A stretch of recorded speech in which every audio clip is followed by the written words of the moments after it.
छत्तीसगढ़ विधानसभा में वित्त मंत्री ओपी चौधरी ने वित्तीय वर्ष 2026-27 के लिए 1,72,000 करोड़ रुपए का बजट पेश किया। संकल्प थीम पर आधारित इस बजट में किसानों को ब्याज मुक्त ऋण देने और 18 वर्ष पूर्ण करने पर बालिकाओं को 1.5 लाख रुपए देने की घोषणा की गई है। बजट में 23 नए उद्योग स्थापित करने और 5 शहरों की एयरपोर्ट पर शोरूम विकसित करने का प्रावधान है। रायपुर, अंबिकापुर और धमतरी में 200 बिस्तरों वाले अस्पताल और मनेन्द्रगढ़ में जिला अस्पताल खोला जाएगा। साथ ही 15 नए थाने शुरू होंगे और ई वाहनों पर सब्सिडी दी जाएगी। नवा रायपुर में राष्ट्रीय तीरंदाजी अकादमी स्थापित की जाएगी। कर्मचारियों के लिए कैशलेस उपचार योजना हेतु 100 करोड़ रुपए का प्रावधान रखा गया है। बस्तर के अंदरूनी क्षेत्रों में बस सेवा शुरू होगी और अबूझमाड़ और जगरमुंडा में 2 एजुकेशन सिटी विकसित की जाएंगी। स्कूल शिक्षा विभाग को सर्वाधिक 22,000 करोड़ रुपए आवंटित किए गए हैं। इसके अलावा सरकार 5 प्रमुख मिशन मुख्यमंत्री एआई मिशन, पर्यटन विकास मिशन, खेल उत्कृष्टता मिशन, अधोसंरचना मिशन और स्टार्टअप एवं निपुण मिशन पर काम करेगी। प्रत्येक मिशन के लिए 100 करोड़ रुपए का प्रावधान किया गया है। 1,72,000 करोड़ होंगे, जिसमें से राजस्व व्यय 1,45,000 करोड़ और पूंजीगत व्यय जो है वो 26,500 करोड़ होगा। और इस तरह से जो राजस्व घाटा जो है 2,000 करोड़ का है। और कैपिटल असिस्टेंट जो SCA है भारत सरकार का, नरेंद्र मोदी जी जो 50 साल की इंटरेस्ट फ्री लोन की सुविधा रिफॉर्म के आधार पर प्रोवाइड करते हैं, उसमें हमको ज़बरदस्त सफलता मिली पिछले 2 सालों में। और पिछले साल 6,200 करोड़ रुपए हमको प्राप्त हुआ था। इस बार 7,000 करोड़ रुपए अभी प्राप्त हो चुके हैं, जो उम्मीद है कि मार्च अंत तक 8,000 करोड़ रुपए प्राप्त हो जाएगा। और अगले साल के लिए 8,500 करोड़ रुपए का अनुमान लगाया है। आपको बताना चाहूँगा कि रिफॉर्म आधारित पैसा मिलता है। 2020-21 में ये महज 286 करोड़ मिलता था, उस पर हमने बड़ी छलांग लगाई है। और फिस्कल डेफिसिट जो है वो 20,000 करोड़ का होगा, जो कि FRBM एक्ट की जो सीमा है 3% की, उससे वेल बिलो 2.87% है।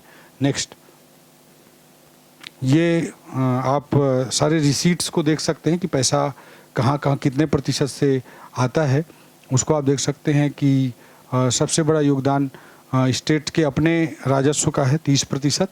वहीं दूसरा सबसे बड़ा योगदान राज्य सरकार, केंद्र सरकार से जो प्राप्तियां उसका है। और जो हमारे स्टेट के अपने नॉन टैक्स रेवेन्यू है, हमारी स्टेट के अपने टैक्स रेवेन्यू 30% हैं और वहीं नॉन टैक्स रेवेन्यू 14% है। 29% हमको केंद्र से प्राप्तियां होंगी। जो ग्रांट सेंटर से मिलेंगे उससे 9%, ठीक है, और SCA से 5%। नेक्स्ट, एक्सपेंडिचर, जहाँ जहाँ खर्च होगा उसका मैं जिक्र करना चाहूँगा। जो कमिटेड एक्सपेंडिचर है, जो जिसके अंदर सैलरी, पेंशन और इंटरेस्ट बर्डन्स आते हैं, उसमें 32% पैसा जाता है। सेंट्रल से जो स्कीम हमको मिलती है उसमें जो स्टेट का मैचिंग ग्रांट होता है उसमें 14% पैसा जाएगा। जो स्टेट की अपनी स्कीम्स हैं उसमें 30% पैसा जाएगा। और जो अदर रेवेन्यू एक्सपेंडिचर्स हैं, अन्य राजस्व व्यय हैं, वो 8% हैं। वहीं प्रदेश का जो पूंजीगत व्यय है वो अच्छे खासे 16% है। और नेक्स्ट, GSDP जो है, जो अगले साल की GSDP होगी वो लगभग 12% की वृद्धि के साथ 7,09,553 करोड़ अनुमानित है। इस साल का जो अभी हमने कल आर्थिक सर्वेक्षण प्रस्तुत किया उसमें 6,31,290 करोड़ की GSDP राज्य की सकल घरेलू उत्पाद प्रस्तुत की गई है। नेक्स्ट, जो मेजर डिपार्टमेंट्स हैं उसमें जो फंड जाता है उसे आप देख सकते हैं। शिक्षा में सबसे बड़ा 22,350 करोड़ का, पंचायत में 16,560 करोड़ का, वहीं एग्रीकल्चर में 13,507 करोड़ का, फूड सिविल सप्लाईज में 12,000, खाद्य विभाग में 12,820 करोड़ का, महिला बाल विकास में 11,000 करोड़ का। इस तरह से पब्लिक वर्क्स PWD में 9,451 करोड़ रुपए का, एनर्जी में 9,015 करोड़ का। इस तरह से अलग अलग खर्च आप साफ तौर पे देख सकते हैं जो मेजर स्कीम पर बेस्ड हैं। नेक्स्ट, जो मेजर स्कीम्स हैं उसको आप देख सकते हैं कि सबसे बड़ी कृषक उन्नति योजना है 10,000 करोड़ की, वहीं महतारी वंदन योजना है 8,200 करोड़ की, मुख्यमंत्री खाद्यान्न सहायता योजना है 6,500 करोड़ की। इसी तरह से PMAY जो ग्रामीण है वो 4,000 करोड़ की है। प्रधानमंत्री आवास योजना शहरी 825 करोड़ की है। विकसित भारत जी राम जी के तहत 4,000 नरेगा की तुलना में ऐतिहासिक वृद्धि करते हुए 4,000 करोड़ इस बजट में किया गया है। प्रधानमंत्री फसल बीमा योजना में 820 करोड़, प्रधानमंत्री जनधन योजना में 720 करोड़, PMJSY में 1,725 करोड़, मुख्यमंत्री समग्र विकास योजना में 300 करोड़। वहीं एनर्जी सब्सिडीज, जो बिजली संबंधी सब्सिडीज में जो खर्च किया जाएगा उस 6,700 करोड़, जल जीवन मिशन के लिए 3,000 करोड़, भूमिहीन कृषक मजदूर कल्याण योजना जो दीनदयाल उपाध्याय जी के नाम से हम संचालित करते हैं उसमें 600 करोड़, जो पैडी प्रोक्योरमेंट का जो फैसिलिटेशन है उसके लिए धान खरीदी में 6,000 करोड़, नेशनल हेल्थ मिशन में 2,000 करोड़ और समग्र शिक्षा अभियान में 1,500 करोड़ रुपए का प्रावधान है। नेक्स्ट, जो हमारी बजट की यात्रा है, प्रथम बजट हमारे मुख्यमंत्री जी के नेतृत्व में जो हमारी सरकार का पहला बजट आया था वो ज्ञान पर आधारित है। गरीब, युवा, अन्नदाता और नारी के कल्याण की थीम पर हमने बजट प्रस्तुत किया था।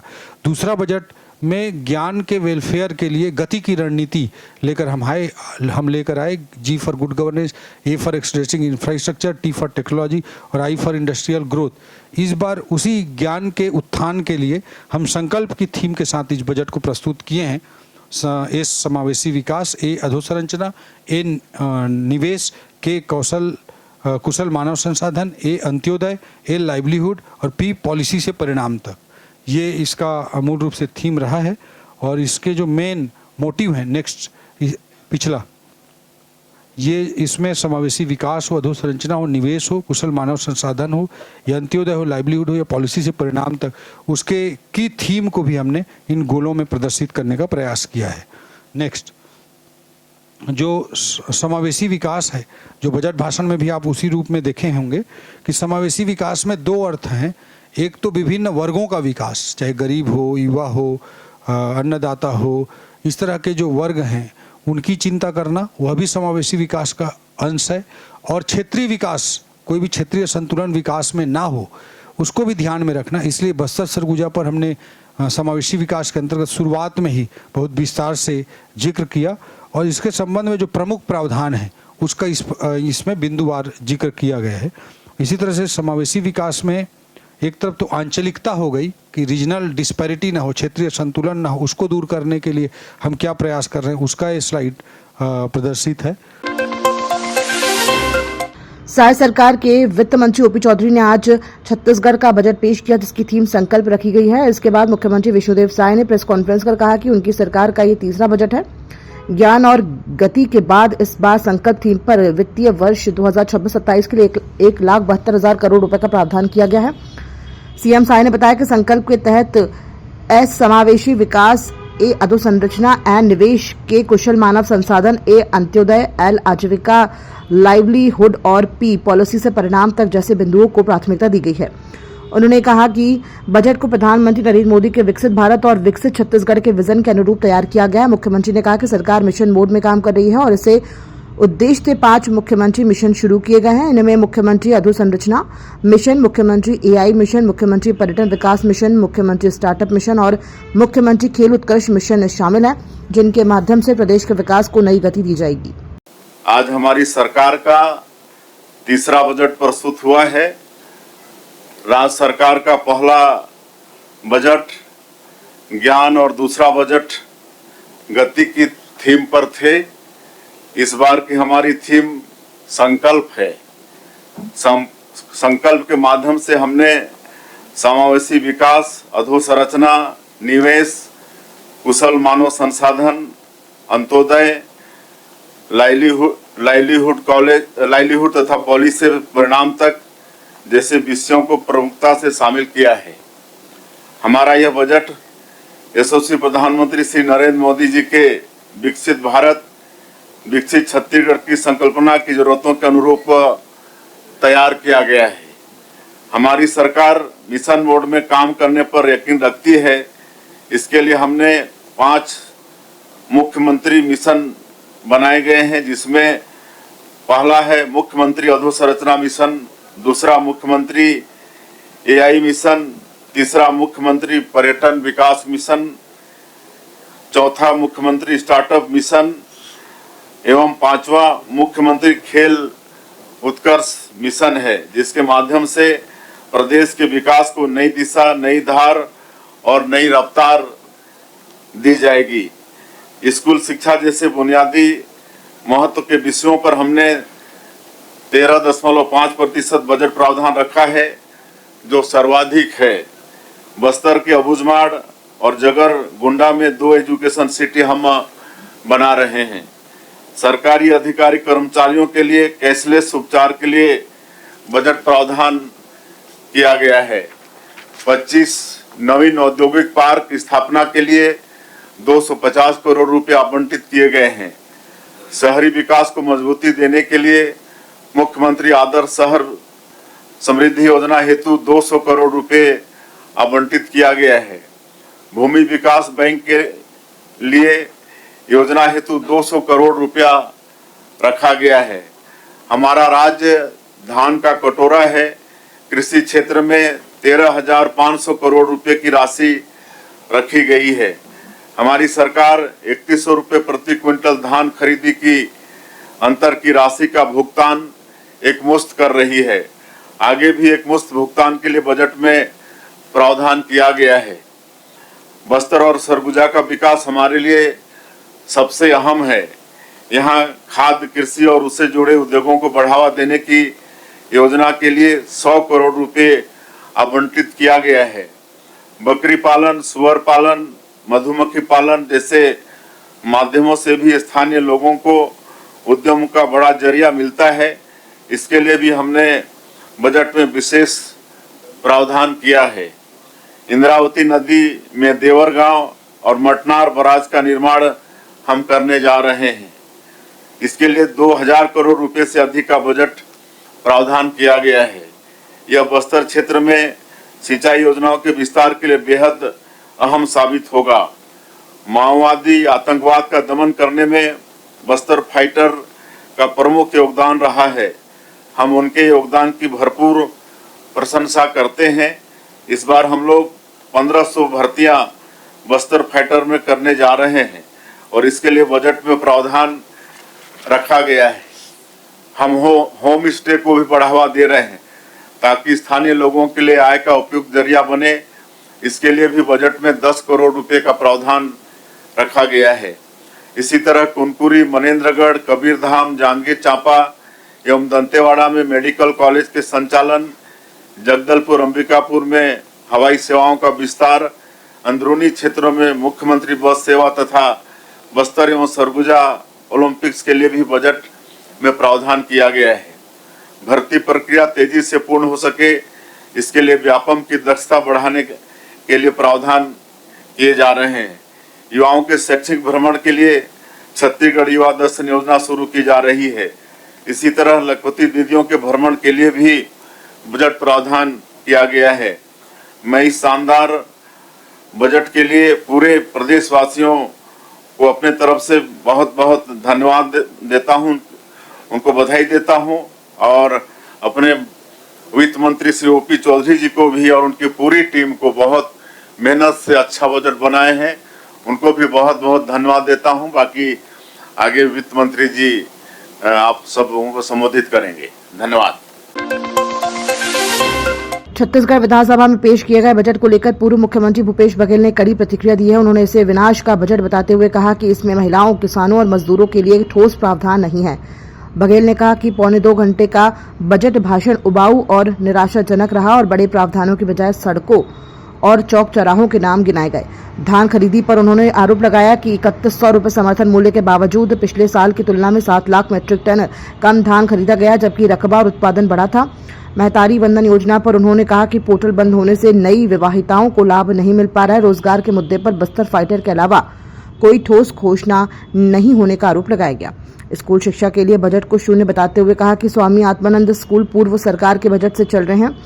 उन्होंने नई रेल लाइन को मालवाहक परियोजना बताते हुए कहा कि प्रदेश को पर्याप्त स्टॉपेज नहीं मिल रहे हैं। प्रधानमंत्री की गारंटी और 500 रुपए गैस सिलेंडर जैसे वादों पर भी सवाल उठाए। आवास योजना में 1,20,000 रुपए में मकान निर्माण को अव्यावहारिक बताते हुए दूसरी किस्त जारी नहीं होने का आरोप लगाया। बघेल ने कहा कि सरकार पुरानी संसदीय परंपराएं तोड़ रही है और ये बजट निराशाजनक है।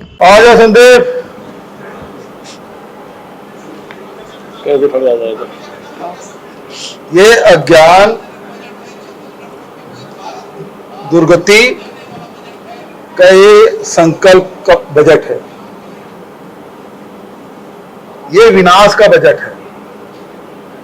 इसमें न किसानों के लिए कुछ है, न महिलाओं के लिए कुछ है, न युवाओं के लिए है, न अनुसूचित जाति जनजाति के लिए है, न उद्योग व्यापार के लिए है। इस बहुत ही निराशा भरा बजट, जिसमें करीब पौने 2 घंटा से अधिक का भाषण जो नीरस था, उबाऊ था और इसमें कुछ है भी नहीं। मंत्री जी एक एक सड़क का नाम पढ़ रहे थे। आज तक के किसी मंत्री को, मैं भी 5 बजट प्रस्तुत किया हूं, लेकिन सड़कों के लिए, पेयजल के लिए, सिंचाई के लिए एक बजट दे देते। बड़े जो सैकड़ों हजारों करोड़ का कोई बजट, कोई आइटम हो, उसके लिए विशेष रूप से घोषणा कर दी जाती है। लेकिन ये एक एक सड़क, एक एक गांव के सड़क का, एक एक चौराहा, चौराहे का नाम, तो पौने 2 घंटा तक इसमें, मतलब इस बजट में कुछ भी नहीं। 3100 करोड़ में, 3100 रुपया में धान खरीदने की बात कही, 21 क्विंटल। देखिए उत्पादन, इस सब इन्होंने उत्पादन तो हुआ, खरीदी कम कर दिया। पिछले साल 149 लाख मीट्रिक टन था, इस साल 142 लाख, मतलब 7 लाख मीट्रिक टन धान इन्होंने कम खरीदा पिछले साल की अपेक्षा। जबकि रकबा बढ़ा है, किसान बढ़े हैं, उत्पादन बढ़ा है, उसके बाद ये स्थिति। दूसरी बात ये है कि ये महतारी वंदन में पोर्टल बंद है। नए जो 18 साल के हो गए हैं उनके लिए नहीं है, नई ब्याहता आई है उसके लिए उनको नहीं मिल रहा है, तो पोर्टल एक बंद करके रखे हैं। तीसरी बात यह है कि युवाओं के लिए इसमें कुछ भी नहीं है। रोजगार के लिए एक पुलिस विभाग में भर्ती की बात उन्होंने कही है, बस्तर फाइटर की, उसके अलावा कुछ नहीं। स्कूल शिक्षा विभाग जीरो, इसमें कोई बजट नहीं। स्वामी विवेकानंद का बजट हमारे समय से था, जो डे भवन है वो हमारे समय बजट में था, उसको फिर से पढ़ रहे थे। फिर ये उदरगढ़ और महामाया, ये 4 जो तीर्थ है, ये हर बार वो दोहरा रहे हैं, बन कुछ नहीं रहा है, बोल रहे हैं हर बार, बनता कुछ नहीं है। तो ये बजट है, ये बिल्कुल, ये केवल शब्दों का मायाजाल और केवल उसकी व्याख्या करते रहे। स्थिति ये कि पूर्व वित्त मंत्री जी उठ के चले गए। स्थिति ये कि उनके पार्टी के प्रदेशाध्यक्ष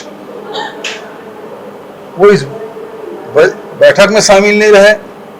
अब सवाल ये उठता है कि सारे सड़कों का नाम, पुल पुलिया का नाम, चौराहे का नाम बोल दिए तो मंत्री लोग क्या बोलेंगे।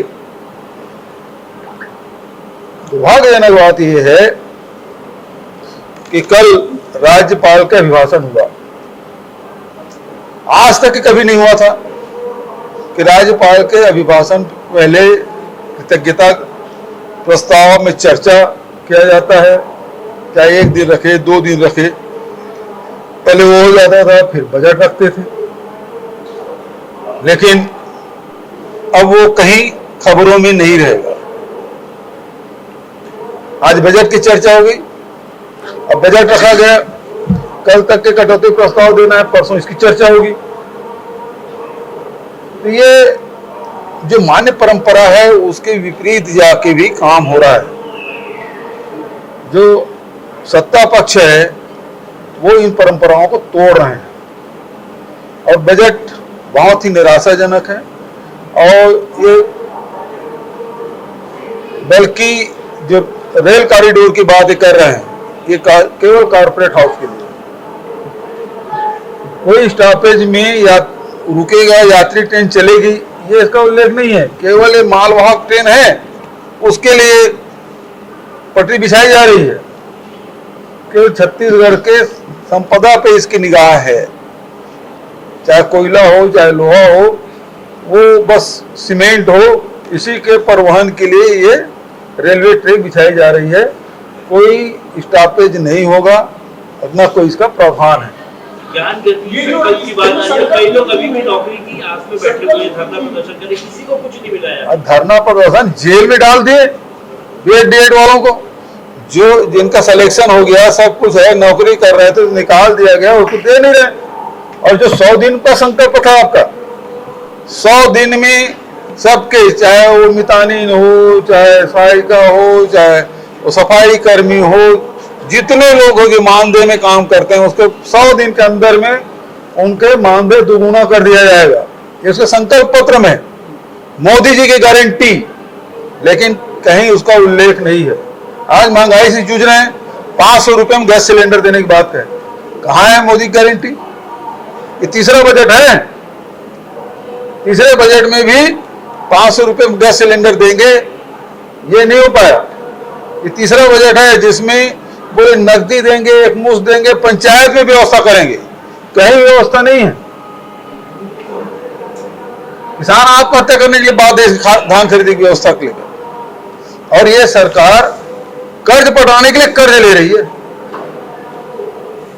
कर्ज पटाने के लिए कर्ज ले रही है। तो ये अर्थव्यवस्था को पूरा चौपट कर दिया है ओपी चौधरी जी ने। ये ज्ञान और गति के मध्य जो संकल्प रखी है, इसको कैसे देखते हैं? ये अज्ञान और दुर्गति का संकल्प है, ये विनाश का संकल्प है। ये पूरा विनाश करने में तुले हुए हैं, कहीं कोई काम नहीं हो रहा है। पंचायतों में बता दीजिए कोई काम हो रहा है। इनके नल जल योजना का क्या हुआ? आज आवास योजना की बात करें, क्या 1,20,000 में कोई आवास बन सकता है?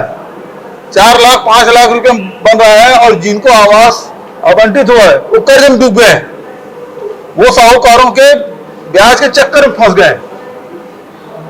26 लाख बोल रहे हैं, कहां बनाए हैं, कितने स्वीकृति में? हमारे सदस्यों ने कहा है दूसरी किस्त नहीं मिली है। अभी हम जो गांव जा रहे हैं, दूसरी किस्त नहीं मिली है। फिर तुम्हारे आवास का क्या हुआ? जो नल जल योजना, उसका क्या हुआ? ये तीसरा बजट है, और सब घर में नल पहुंचाएंगे बोले थे, कहां आज तक चल रहा है? सब पानी टंकी खड़ी हुई है, नल के टूटी लगे हुए हैं, सारे जो सीसी रोड बने थे सब उखाड़ दिए, और बर्बादी अलग। ये स्थिति है। तो जी राम जी में हजारों करोड़ रुपए देने की बात कह रहे हैं, मनरेगा से नाम बदल दिए, पैसे भी देने। देखिए एक चीज है, जो मजदूरी 100% दिया जाता था केंद्र सरकार से, अब उसको 40% राज्य सरकार को देना पड़ेगा। ये तो पुराने जो कार्य हैं उसको दे नहीं पा रहे हैं, नए कहां पैसे देंगे? बजट में प्रावधान कर दे, पिछले साल के बजट में कितना खर्च किए हैं बताइए। Thank you. बजट पर प्रतिक्रिया देते हुए प्रदेश कांग्रेस अध्यक्ष दीपक बैज ने कहा कि ज्ञान और गति की असफलता के बाद संकल्प नया जुमला है। ये बजट जमीनी हकीकत से दूर और जनता को निराश करने वाला है। बस्तर और सरगुजा के विकास के दावों के अनुरूप ठोस प्रावधान नहीं दिखते। बैज ने कहा कि पिछले बजट में 20,000 शिक्षकों की भर्ती की घोषणा हुई थी, लेकिन अब तक कितनी नियुक्तियां हुई हैं इसका उल्लेख नहीं है। विधानसभा चुनाव में 5 साल में 1 लाख नौकरियां देने के वादे पर भी बजट में कोई स्पष्ट प्रावधान नहीं है। नए स्कूल, महाविद्यालय, कौशल उन्नयन, सिंचाई परियोजनाओं, महिला स्व सहायता समूह और उद्योग विकास के लिए ठोस पहल का अभाव बताया। उन्होंने बेरोजगारी भत्ता, छात्राओं को मुफ्त यातायात, डीएड अभ्यर्थियों की भर्ती, आंगनबाड़ी कार्यकर्ताओं, रसोईया संघ और अनियमित कर्मचारियों के नियमितीकरण पर भी बजट में प्रावधान न होने का आरोप लगाया। 56,000 शिक्षकों के रिक्त पदों पर भर्ती का जिक्र नहीं होने पर भी सवाल उठाए। घरेलू बिजली उपभोक्ताओं के लिए 80 करोड़ के प्रावधान को 200 यूनिट मुफ्त बिजली योजना बंद करने का संकेत दिया। उद्योगों के लिए लैंड बैंक की घोषणा को किसानों की जमीन अधिग्रहण की मंशा से जोड़ा। बैज ने कहा कि भर्ती एजेंसी को मजबूत करने की बात तो की गई, लेकिन रोजगार सृजन पर स्पष्ट रोड मैप नहीं दिया गया है। आज विष्णुदेव साय सरकार की तीसरी बजट पेश हुआ। सबसे पहला गति का बजट रहा, फिर दूसरा बजट था ज्ञान का बजट, और अब संकल्प का बजट। मतलब गति का बजट का दुर्गति हुआ, ज्ञान का बजट अल्प ज्ञान हो गया, और अब संकल्प का बजट। मतलब कुल मिलाकर संकल्प पे, बजट पे भी सरकार को भरोसा नहीं है, ना आम जनता को भरोसा। इसलिए क्योंकि इस बजट में आप देखेंगे तो छत्तीसगढ़ की आम जनता को कोई फायदा नहीं होने वाला है। इस बजट में ओपी चौधरी ने पूरी तरह से जुमलेबाजी की है और छत्तीसगढ़ की जनता को टोपी पहनाने का काम किया है। आप देखेंगे सबसे पहली बात कि छत्तीसगढ़ के युवाओं को आपने 1 लाख नौकरी देने का वादा करके आए थे। अब तक कितने लोगों को नौकरी दिया? छत्तीसगढ़ के विधानसभा भवन विधानसभा के अंदर 35,000 शिक्षक भर्ती, फिर 20,000 शिक्षक भर्ती, फिर मुख्यमंत्री 5,000 भर्ती का आपने लगातार दावा करते रहे। आज अपनी बजट भाषण में एक भी युवाओं को नौकरी का जिक्र नहीं है, ना ही किसानों की आय को दोगुनी करने के लिए या किसानों को मजबूत करने के लिए। जिस तरह से धान खरीदी का अभी जो मामला आया, फेल हो गई पूरी सरकार, इस पे सरकार का कोई स्पष्ट मत नहीं है। और ना ही छत्तीसगढ़ की अर्थव्यवस्था को, ग्रामीण अर्थव्यवस्था को मजबूत करने के लिए, और जिस तरह से आज डीएड के अभ्यर्थी 2 महीने से अनशन पर बैठे, रसोईया संघ अपनी मांगों को लेकर 1.5 महीने से धरने पे बैठे, संविदा कर्मी अपनी नियमितीकरण की मांग को लेकर लगातार हड़ताल पर हैं, मांग कर रहे हैं, और 500 रुपये का गैस सिलेंडर देने वाले। क्या हुआ इस बजट में? मतलब ऑल ओवर देखें, ये बजट पूरी तरह से फेल है। छत्तीसगढ़ की आम जनता की भलाई के लिए नहीं, बल्कि ये बजट छत्तीसगढ़ के पैसों का बाकी उद्योगपतियों को फायदा पहुंचाने वाला बजट है। और ये बजट पूरी तरह से जुमलेबाजी और छत्तीसगढ़ की जनता को टोपी पहनाने वाला बजट है। बजट पर प्रतिक्रिया देते हुए उप मुख्यमंत्री अरुण साव ने कहा कि विष्णुदेव साय सरकार के वित्त मंत्री ओपी चौधरी ने नवीन विधानसभा भवन में ऐतिहासिक बजट प्रस्तुत किया है। ये बजट संकल्प थीम पर आधारित है और सरकार जिस संकल्प के साथ काम सत्ता में आई है उसी दिशा में आगे बढ़ रही है। उन्होंने कहा कि प्रदेश को संवारने के उद्देश्य से अनेक नई और महत्वपूर्ण योजनाओं की शुरुआत की गई है जो राज्य के समग्र विकास को नई गति देगी। आज विष्णुदेव साय जी की सरकार का तीसरा बजट वित्त मंत्री ओपी चौधरी जी ने हमारे नए और ऐतिहासिक विधानसभा भवन में प्रस्तुत किया है। और यह बजट हम जिस संकल्प को लेकर सरकार में आए हैं, हमने बनाया है हम ही संवारेंगे, छत्तीसगढ़ को संवारने का ये बजट एक एक क्षेत्र, एक एक वर्ग को ध्यान में रखकर यह बजट बनाया गया है और विकसित छत्तीसगढ़ के निर्माण का यह बजट है। अलग अलग अनेक महत्वपूर्ण नई योजनाएं प्रारंभ हुई है। मुख्यमंत्री आदर्श शहर समृद्धि योजना शहरों के विकास के लिए नगरीय प्रशासन विभाग के लिए नई योजना बनी है। मुख्यमंत्री दूरगामी सड़क योजना लोक निर्माण विभाग में नई योजना आई है। ऐसे अनेक नवाचार, नई योजनाएं इस बजट में समाहित किया है और इसलिए हमारे उस संकल्प को पूरा करने वाला बजट है। हमने बनाया है हम ही संवारेंगे, छत्तीसगढ़ को संवारने का बजट है। विकसित छत्तीसगढ़ के निर्माण का हमारा संकल्प है, छत्तीसगढ़ को विकसित बनाने का यह बजट है।